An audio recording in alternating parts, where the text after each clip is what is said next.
Now, let's start with releases. Hindi na ako mag-release. Alam niyo na paano mag-release nito kasi ginawa natin ng prelim. No? So, manual releases on the area. Alam niyo naman na to. Let's start with flexibility training. No? Stretchings. For stretchings of the area, this is good stretching protocol, especially if you want to correct forward-headed postures. So, this is one of the exercises. Paano po ito? No? So, you place one hand at your spinous processes, ito. One hand on your spinous process for stabilization, and your other hand at the jaw. No? What you're going to do is, ano gagawin mo? You push, no? The neck is then pushed into the fingers of the patient of the chin. So, nakahawak ka lang dito sa likod to stabilize ang kamay mo ito, and then you tuck your chin. Papapasin mo, may parang nararamdamang stretch dito sa likod. Dapat meron, ha? Naramdaman ninyo? So, medyo may nababatak dito yung sub-occipital muscles mo. No? So, those is your stretching. Again, gaano katagal mo hawakan? 15 seconds hold, 10 reps, or 30 seconds hold, 10 reps. Now, another is your turtle exercises. No? This is not targeting your cervical group, di ba? Sa inyong pasyenteng merong tight, forward-headed posture, meron ding tightness nung nandito sa harapan. No? So what you're going to do is, di ba forward-headed sila, nakaganyan sila. Instruct your patient to tuck their chin and move their head towards the back, so retraction. Ang tuturo niyan ganito, di ba? Nakaganyan yung pasyente, lagyan yung kamay mo. O patient, atras niyo po yung leeg mo. Push further. And then hold it for 15 seconds, then release. Nakuha? Now, take note that the head should not tilt during the exercise. Siya gaganon, siya mag-rotate. To ensure that the muscle stretch is intact. No? Now, next is your cervical flexion. If you want to stretch your flexor group, pati likod pa rin, ang gagawin mo is ganito, mali po ang ginagawa na binabatak mo siya pababa. Kasi bakit? It will strain the ligaments and the muscle. You let the weight of your arms, yung mga braso mo, pabayaan mo sila ang magbigay ng weight as it will give your tractional or stretching force. No? Bigat pa lang nito, okay na to adequately stretch the muscles and the structures. No? So, ganito ka lang, patong mo na yung kamay mo sa taas, let gravity do the work to stretch the muscle. Clear? O, ganun ha. Now, another is your trapezial stretch. Hindi, ayoko na ganito, no, medyo weird yung trapezial stretch niya, pahiram yan. Sino ang pasyente?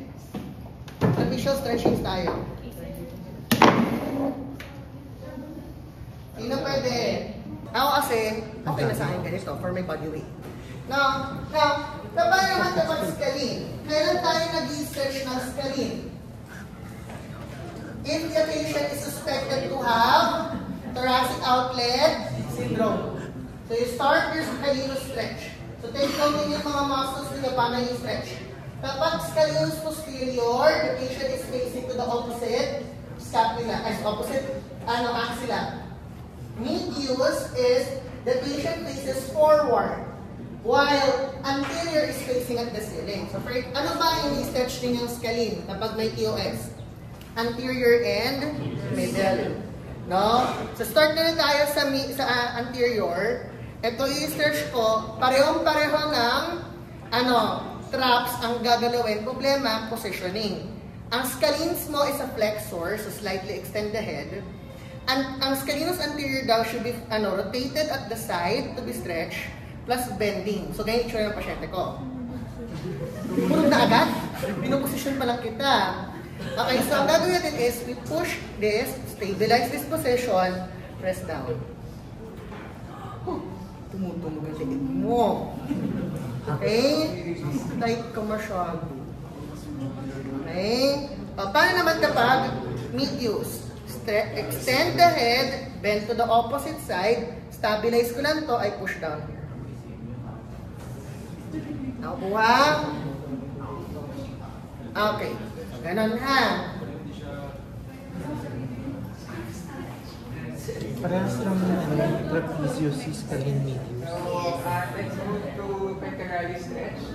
So, ang position ng patient, pwede yung nasa image doon, against the door. Kasi yung door, sana hindi siya ma-restrict. Tapos, naka-99 yung position ng patient. And then, ang instruction sa patient is step forward dun sa door. Para mag-move yung structures ng muscles anterior. Okay? And then, common source of poor cervical posture, and ayun nga, mag-step forward si patient, elbows and shoulders at 90 degrees, and then tries to walk forward. And then, two components si pectorals, you have your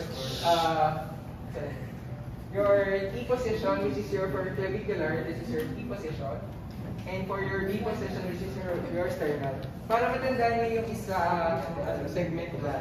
Sternal, naka-B position siya. Sternal, parang star, di ba? Yan, ganyan siya. This one is for your sternal, pectoralis stretching. And this one is your clavicular, key position stretch. Okay? Same parameters, 30 seconds or 5 repetitions or 15 seconds, 10 repetitions. This one naman, against sa corner ng wall. So, pwede doon. Mahirap sa iba. And then, pati yung sir? Yung next? Yung for your manual, instruction ni patient, ma'am, pa-place po sa yung kamay dyan. And then, ang posisyon ni patient, again, pagka pwede ka maglagay ng pillow sa or towel para mag-add ng support, tapos mag-promote ng greater stretch. Okay, tapos, ito. Okay? Naka-side ako, hindi ako nakaharap sa patient. Okay. Hold ng 15 seconds, 10 repetitions. Pectoralis stretch. And then, meron pa yung isa gamit naman is Bosu. Ito medyo masakit sa patient kasi naka-in-contact yung ating spinous process. Pero ang movement is, ang tawag din, touchdown position daw siya. Yung ganito. Yung parang magka-catch na rugby ball. That is your touchdown position. And another position is ganito. Yung clavicular or position. Tatayo ko na lang. Sige. Ganyan position nga. So, nasa center yung bolster, tapos magpo-position circle nung ganyan. Ayan yung stretch, nakahigaya na. So, let gravity do the work to stretch the pecs. Isang position circle. Here. Ayan, yan yung mga pakipaging gawin. Okay, next one is your sternal raise. For the cervical upper thoracic, improve ano lang siya, may incorporation na dito na breathing exercises. So for increased mobility of the ear, thorax, and pectoralis muscle by adapting the scapula. So ganun ulit kung paano natin i-stretch yung pectoralis. Position, yes. And then, ang instruction now is to extend the thorax, spine against the back of the chair. And then, si patient, ang gagawin mo is inhalation. So, inhale, ma'am. Tapos, extend mo palikod. Okay? Tapos, after yan, exhalation, magka-crunch yung patient. Ito yun. This is also a relaxation technique for the body. Gawin niyo lahat para mag-relax ang mga pagkakas ninyo. Okay, ito. Gawin. Yan ako ha. Kamay dito sa ulo. Lahat. Ang hindi ko makababagsak. No? Ayan. Kapag sinabi ng inhale, itinala, tuturo yung dibdib sa taas. No? Sagad ninyo. No? Sagad. Okay. Tapos kapag sinabi mo exhale, slowly push down. You let gravity pull your neck downward. Ha? Ulitin natin. 1, 2, 3, go. Inhale. Exhale. Down. Okay, again. Inhale deep. Push down. Hindi na ng mga vital ng mga bawang ko. Inhale. Up.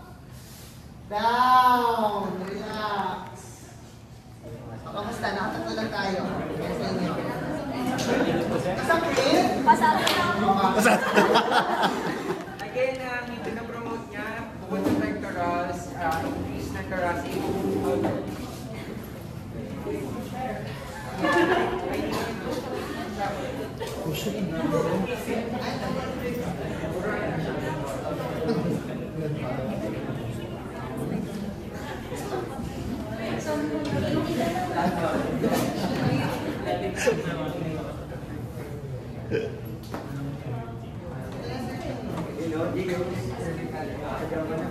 So, after yung ating stretching and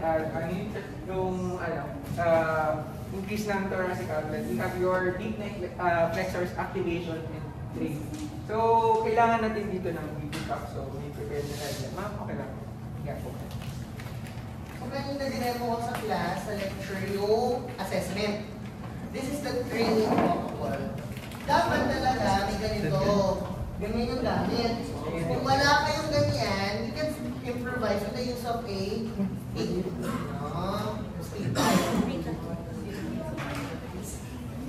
So, instruction muna sa patient para matrain mo siya kung paano yung gagawin mo. Pwede mo palpate yung area nyo. So, stabilize yung support area. Tapos palpate nyo yung sa cervix. From your occipital, C7 to, baba ka lang, palpate mo. Yan. And then, instruct mo lang yung patient mo na mag-nod. So, para mag-yes. This one is your movement. So, ganyan din yung gagamitin niyang exercise para dun sa ating BP cup. Okay?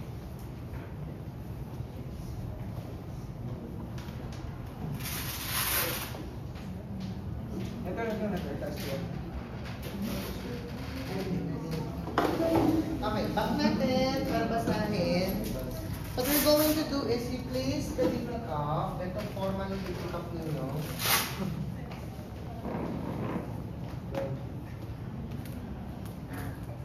Ma'am,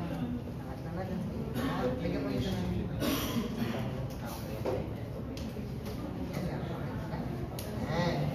So, i-inflate it at 20.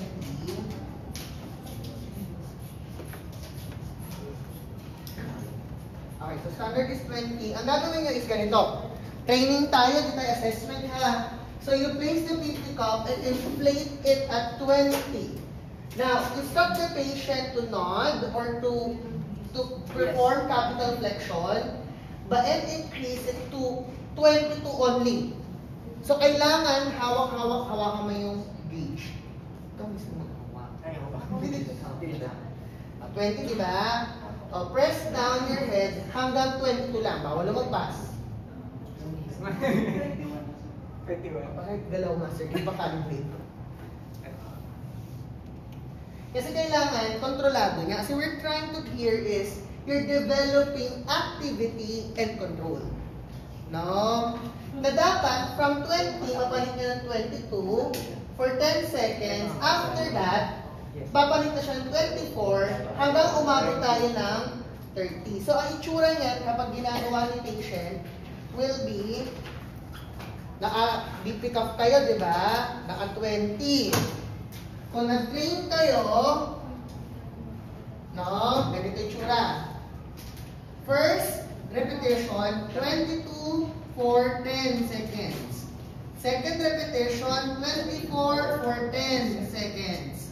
Third repetition, 26 for 10 seconds. Fourth repetition, 28 for 10 seconds. Last repetition, 30 for 10 seconds. Now, hindi kayo pwede mag-progress sa susunod na pressure hanggat di nyo na-accomplish na ma-hold talaga yan ng 10 seconds doon sa given pressure. Clear? Patay nga natin lang. Hindi na ipakita sa kanila yung gauge. Oo nga, kasi hawak talaga ng pasyente yun.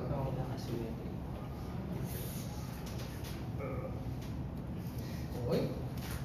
Bukas na. Ano yan? Pit ng PT. Sige, relax.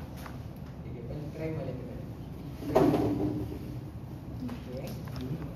Pag na-patient pwede to progress, mama. Relax ka ulit. 24. Yung pwede nyo i-advise sa patient na movement is just move yan. Okay. Hanggang hanggang sa ma-reach niya yung 30 mmHg 10 seconds hold. Okay? Okay, next tayo.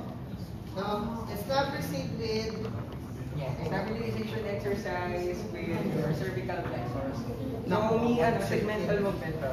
So, kung na-train na natin si patient ng stabilization kanina by activation, so, ano din dito, instruction dito, mini-maintain niya yun habang ginagawa itong mga sets of exercise. So, ibig sabihin, sir Kim, you need to instruct your patient to tuck their chin, tapos ginagalaw yan. Okay. No? Yung kung makikita niyo yung context na sa book, may may protection piece, saka may kung hanggang saan lang yung kayang optimal exercise para sa patient to load the cervical area. Okay? For first movement, so shoulder flexion lang siya up to 90 degrees. Again, i-maintain ni patient yung 10 seconds hold na nakachinta habang ginagawa yung shoulder flexion na 90 degrees. This is your initial movement, and then progress niya into 90 degrees. Again, maintain ng 10 seconds hold, yung chin top. Okay. And then, yung next movement is external rotation lang sa side ng kamay ng patient. Okay? And then, next movement is full abduction and abduction and flexion. Abduction. Tingnan natin, ba't ginagawa yan? Sino dito, mamin ha, naghugas ng pinggan, sumasakit dito? Hindi yan. Ako lahat sir, kasi yung pinggan. Or nagsasampay, bumibigat dito sa traps area. Sir, mga di namin ginagawa yun, hindi kami gumagawa yung bahay. No? Or nagtutupi, kasi natulog, siguro makatulog kayo, tutupi kayo ng mga palagigan nyo, no? Tutupi kayo, medyo, as kung maraming yung ginagawa, bumibigat dito na. Kasi bakit? Ang paliwanag kasi dyan, in the treatment of the core is, the core should be stable when the extremities move. Kailangan yung core mo nag-e-engage, lumalaban siya or mini-maintain niya yung posisyon niya habang gumagalaw yung mga extremity natin. Kasi kapag weak ang core mo, it compromise now stability, it can lead now to injury. Clear? Kaya sumasakit yung mga katawan ninyo. Kaya ang training na yan is, you promote now stability. After stability, you need now to develop controlled mobility, which is the training. Na kapag gumagalaw-galaw itong uppers ko, kailangan kontrolado ko pa rin yung aking core. Clear? O yun yung principle niyan. After niya E to E, yung E natin is diagonal pattern. Can be your D1, D2 flexion, bilateral symmetrical din. And then, next one is for your extensor. This one naman, naka-prone si patient. Okay. Ang advice naman dito kay patient is again, chin tuck, may capital extension ng neck. Okay. Medyo nakakangalay ito sa patient. So, precaution na lang, prior. And then, pagka nagkaroon na agad ng discomfort si patient, stop nyo muna yung exercise. Okay. And then, ang initial movement, kanina sa letter C, yung ating rotational movement ng shoulder. This one is letter A na siya sa extensor. So, external rotation again with incorporation ng your scapula. Yung scapula mo, mag-move adduction. Sige, external rotation ng shoulder. Palabas, yan. Tapos adduction, then scapula. Okay? This one is your initial movement. Okay? Next one, ma'am, 90-90 na siya. Both. Yan. And then, lift again. Maintain yung 10 seconds na naka-change to occipation. Adduction ulit of your scapula. Okay? Next one, sige, relax. Medyo nakakangalay talaga ito. Kasi again, ang pinopromote natin is stabilization. Okay, next one is full abduction in flexion. Okay, ma'am? Sir? It can be 10 seconds, 10 repetitions. Kasabay yung stabilization component ng ating neck. Okay? Pwede yung gawin dyan, you can palpate the muscle to ensure na talagang na-activate ng pasyente. Okay. Next one, ma'am. Full 90. Last one. Dito mo. Yeah. Full 90 ng flexor. Okay. Tapos, maintain pa rin yung activation dito. Then, relax, ma'am.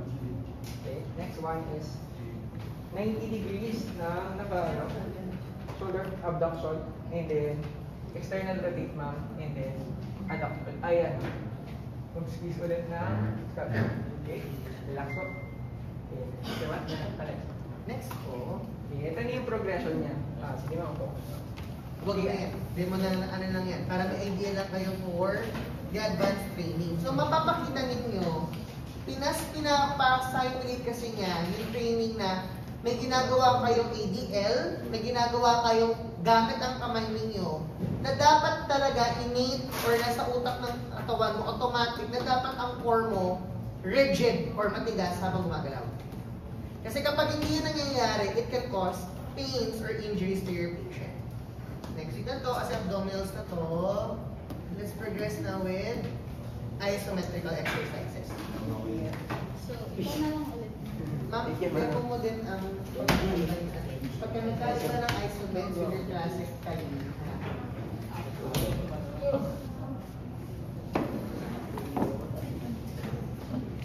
So, for isometrics po, ang gagawin lang natin is, kasi pwede kayong malito sa Callier and sa isomets, pero kasi diba, ang protocol natin sa isometrics is 7 seconds hold, 10 repetition. So, sa isometrics ng neck natin in all plates, katulad lang din ang ginagawa natin sa, parang ginagawa lang din natin sa Callier, na gamit natin yung palm natin, tapos ipapadiin natin yung head ni patient dun sa palm. Okay. So, let's say dito sa harap. So, ayan. Instruct nyo si patient na dapat maayos yung posture niya. Hindi dapat siya naka-forward. Hindi dapat naka-protract yung shoulders niya. Dapat ganyan. And then, diretso po yung tingin, ma'am. And then, padiin natin kay patient. So, yan. 7 seconds hold. Tapos, be mindful guys, syempre, hawakan natin si patient. So, dapat, of course, malinis yung kamay natin. And also, manghingi din kayo ng permission. And then, next naman, sa other side, ganito lang. Yan. So, 7 seconds hold, 10 repetition. And then, sa other side, ganito. And then, sa back. And then, yung Callier, pwedeng gawin, actively ni patient. So, katulad nga yung nasa picture, no? Ganito yung palm ni patient. Pag gano'n eh.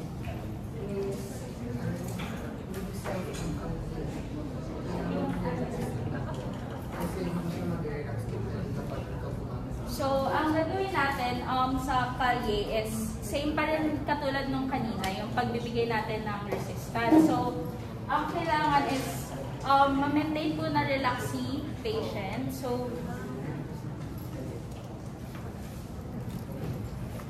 instruct your patient to position the body properly. Ma'am, kindly look straight ahead. Huwag po kayong gagalaw. Bawa kasi gumalaw in Callier. The principle of Callier follows the principle of your hold relax. No? So, ang gagawin mo is, ma'am, kindly look straight ahead. Hindi mo pwedeng gumalaw ang ulo mo. Kapag nagalaw ulo mo, babagsak ka. No? So, diretso ka lang. Tapos po, ang gagawin natin is, one hand will stabilize the shoulder. One hand will be performing the resistance or stability. So, ma'am, I want you to press your head towards my hand without moving your head totally. Count to 7. Okay. Dito naman po, press. 7. Dito po, sa likod, press. 7. Kabila po. 7. That's Callier. Tig-10 lahat. Para magkaroon ng total relaxation ng lahat ng muscles of the neck. Clear? That's the principle of Callier. Lalo't kapag matitigas na yung mga ganito ninyo, gusto nyo palambutin, perform Callier exercises prior to stretching. No? Thank you, ma'am. Next so, tayo. ayun po, before is, lagi niyong tatanungin din si patient after nung exercise if nakaramdam pa siya ng any discomfort. natin kasi baka mamaya hindi pala maganda yung effect sa kanya nung exercise. And then next tayo. So ito naman drone neck abduction. So nasa edge si patient.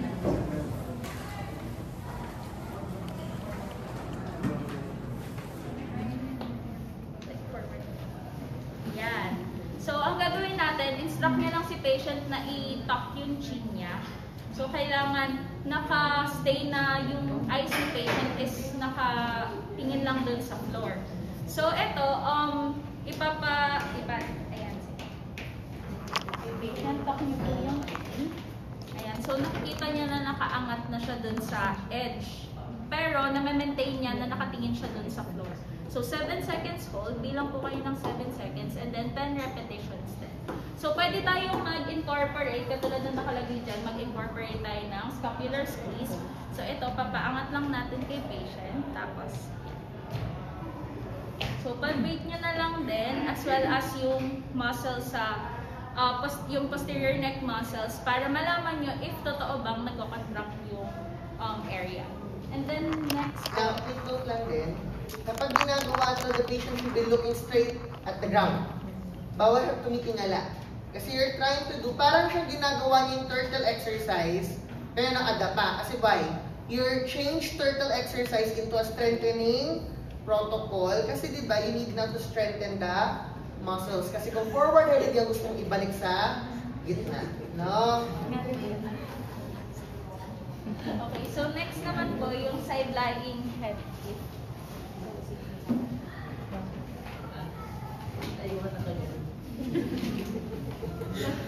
So ito, pag pina-perform natin siya kay patient, dapat nakatak pa rin yung chin niya. So maintain lang na nakatak yung chin. Tapos, tuck yung chin. Yan. And then, saka natin ipapaangat yung neck ni patient. Yan. Tapos, 7 seconds hold, pabilangin. And then, 10 repetitions.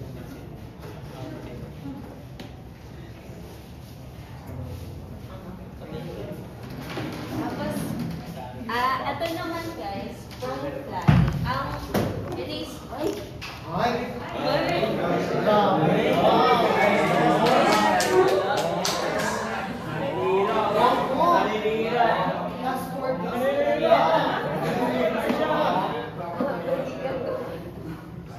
ito yung prone fly guys. Ang in-strengthen mo naman is yung mga back muscles natin. Third upper back. Nandyan yung rhomboids, middle traps, cervical, and upper traps. So, pwedeng naka-incline, nakaganyan yung upuan. Ang tawag dyan ay, isa may tawag dyan eh. Hindi ko lang maalam. So, ngayon, mag-prone mo lang patient. Prone ka po.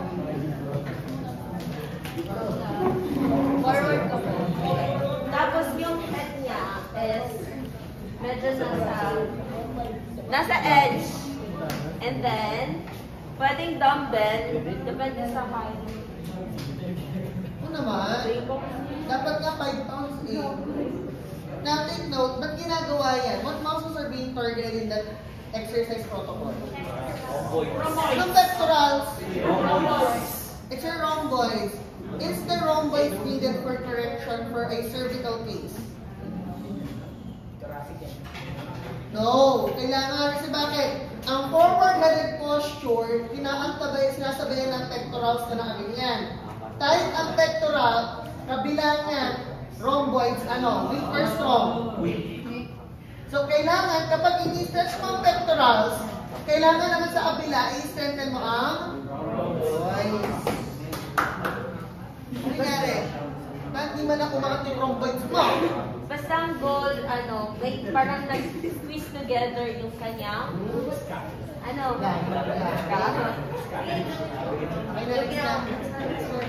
Okay na, uwi na sila eh. Uwi na tayo. Yung upright row naman, is ganun lang naman.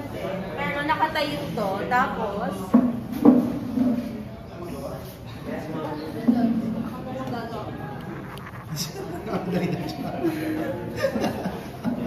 so, pwede kayong gumamit ng pulleys or TheraBand. So, yung TheraBand, pwedeng Basta ganun ba nakaganon, tapos gaganon yun na lang. So, ang tinatarget na muscle, pabasa. Ay, sorry. Ay, hindi sa pumalik. Ganito pala. You can use a kettlebell. Pwedeng kettlebell. Kasi you're targeting the deltoids plus the trapezius areas din. No? So, hawak yung sa gitna, gaganyan nyo lang. No? Or dito, hawak yung dumbbell, maganyan. Here. Nakukuha. Sir, kailan ginagamit na training yan? MPS. Massage yung mga ganito nyo. Exercise with that. Mawawala yun after a week of continuous exercise. Just to the effect. Mabawasan ng neck paining nyo. No? Next. Atong upright press. Nakaupo naman yung patient. And then, elbow flex. Papa-maintain ay yung mga exercise natin. Dito siya. Dito, ganito ang starting position mo gagawin yan. Kaya nga, sir, Mukhang hindi na nag-gym. basta yung mga exercise natin, yung mga kanina, yung pinagawa ko kay Madam.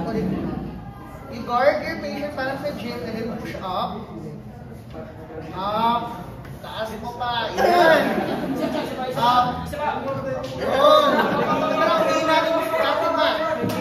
Ay, ang hindi natin Fatima. Basta, i-maintain nyo na naka-abdominal. Parang may... Engage ang core. You come up, and then you perform. Para ma-maintain yung posture. Oh, now, ganito siya. The best ideal position is nakaganyan siya. Pero, make sure that your patient's shoulders are retracted, push down. Ito yung starting position. Okay, tapos doon niyo siya ipapagawa. Kasi bakit? Kapag hindi kasi yan na scapular retraction and push down, mag-compensate yung back sa sakit ng likod. Magka-substitute kasi ibang muscles. So, in order for you to ensure stability of the back as the exercise is performed, instruct your patient to retract and push down the scapula as perform the exercise. Clear? Ano yun? Sa wall. Parang shoulder. Kamukha lang din nung mga exercises natin, pero this time nasa wall. Tapos, 1 inches away from the wall. And then, tatlong part. So, yung first part is, yung thumb natin naka-press sa likod. Sa wall. And then, wag ulit kakalimutan, dapat yung abdomen natin ayun, engage siya para ma-maintain natin yung posture natin, no? Or posture ng patient. Tapos yung next naman is, yung thumb natin magkatapat. Ito. Tapos yung next is, naka-45 angle. Okay. So, nandiyan naman, sinasabi dito, every exercise, 5 seconds, bibilangan mo, and then, relax. Okay? Okay, everyone, listen carefully po. Burger exercises can be done na walang weights. You can progress with weights, no? You can use it started with standing, then progress with row. Ano ginagawa nito? Take note. Always remember, if your patient's posture is poor, such as for the upper neck, nakaganyan sila na nakaganon, we need to train them na bumalik ng paganito. Here. Now, hindi agad-agad din yun. Kasi we need to also train your patient na masanay na kapag gumagalaw, na maintain yung posture. Kaya, all of the exercises, especially for strengthening, you instruct your patient to engage the neck, engage the scapula retractedly, para ngayon masanay sila na kada gagamit na sila or gagalaw, laging ganun yung posisyon. Kaya nagiging mahigpit tayo sa pasyente. Nakukuha? Okay. O, yun lang po. Okay na. Ito uwi.